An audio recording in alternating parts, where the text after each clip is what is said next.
Hello students, welcome to the PND coaching classes learn easily and smartly.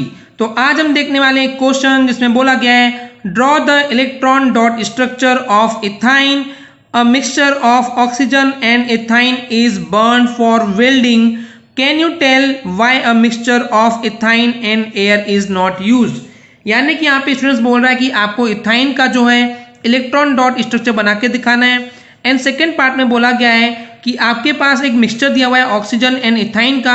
इसका जो mixture है इसको use किया जाता है वेल्डिंग करने के लिए, इसको जलाया जाता है। ओके, पर अगर हम मिक्सचर लेते हैं इथाइन का एंड एयर का तो वो यूज नहीं होता है फॉर द वेल्डिंग। ऐसा क्यों? चलिए रीजन समझते हैं कि ऐसा क्यों होता है।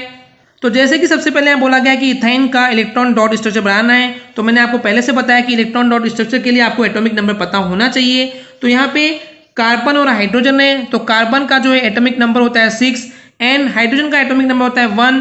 इलेक्ट्रॉनिक कन्फिगरेशन के बेस पर हम देखते हैं कि कार्बन का इलेक्ट्रॉनिक कन्फिगरेशन होता है 2,4, यानी कि सबसे बाहर वाली शेल में या बाहर वाले ऑर्बिट पे 4 इलेक्ट्रॉन देखने को मिलते हैं एंड हाइड्रोजन में 1 इलेक्ट्रॉन देखने को मिलता है। अब यहाँ पे क्योंकि इथाइन है, आइन होने का मतलब होता है कि कार्बन एंड कार्बन के बीच में ट्रिपल बॉन्ड होना चाहिए। ओके स्टूडेंट्स, तो कार्बन एंड कार्बन के बीच में क्योंकि यहाँ पे ट्रिपल बॉन्ड होने वाला है, तो क्योंकि हर एक कार्बन की वैलेंसी जो है यहाँ पे 4 होती है, तो 3 बॉन्ड तो यहाँ पे आ चुके हैं। तो ये कार्बन एक हाइड्रोजन से और ये कार्बन एक हाइड्रोजन से अटैच होगा, तो इस तरीके से इसका फॉर्मूला हो जाएगा दैट इज C2H2। ओके, अब क्योंकि यहाँ पे कार्बन 2 हैं तो 2 कार्बन लेंगे एंड दोनों के चारों तरफ 4 इलेक्ट्रॉन रिप्रेजेंट कर लेंगे। ओके स्टूडेंट्स, अब इस कार्बन को भी और 4 इलेक्ट्रॉन चाहिए और इस कार्बन को भी 4 इलेक्ट्रॉन और चाहिए। तो उस कंडीशन में क्या होगा, बेसिकली ये कार्बन 3 इलेक्ट्रॉन शेयर करेगा इस कार्बन के साथ, तो ट्रिपल बॉन्ड बन जाएगा।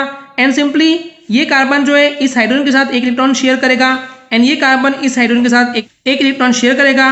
तो उस तरीके से कार्बन और हाइड्रोजन के बीच में सिंगल बॉन्ड बन जाएगा जो कि इस तरीके से दिखेगा। ओके स्टूडेंट्स, तो ये था electron dot structure. I hope clear हो गया होगा। चलिए बात करते हैं सेकेंड पार्ट की, जहाँ पे इथाइन को ऑक्सीजन के साथ मिला करके उस मिक्सचर को यूज किया जाता है वेल्डिंग के लिए। तो ये कैसे होता है?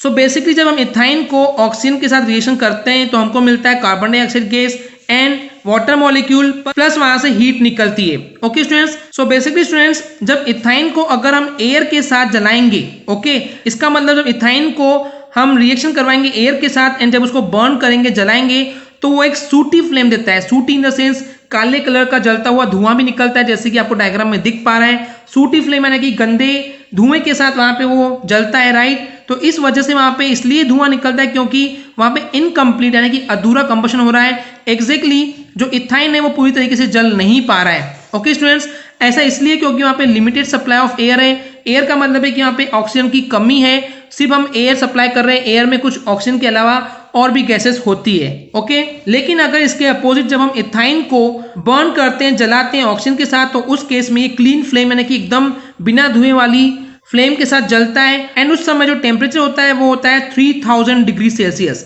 ऐसा इसलिए क्योंकि हम उस इथाइन को कंप्लीट कंबशन यानी कि पूरा जलाना चाहते हैं एंड पूरा जलाने के लिए हमको ज्यादा से ज्यादा ऑक्सीजन देनी पड़ती है। इट मीन्स सिर्फ और सिर्फ ऑक्सीजन देने से वो जल्दी और अच्छा जलता है।